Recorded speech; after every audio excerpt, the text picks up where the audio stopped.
one class تنين مجنح، كلاس بيطلع نار من بقه، بيعمل داتا فاليديشن calculate total price inventory management، بيبدأ يمانجمنت الستوك بتاعه في نفس الكلاس، database operation بيعمل payment processing جوه نفس الميثود جوه نفس الكلاس.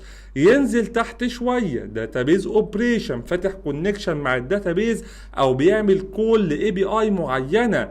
ايميل نوتيفيكيشن بيبعت ايميل من جوه نفس الميثود الخاصه بالكرييت اوردر. اناليتكس تراكنج بيبدا يعمل تراكنج من نفس المكان. وكل ده يا صديقي، كل الميثود دي موجوده في نفس الكلاس ده.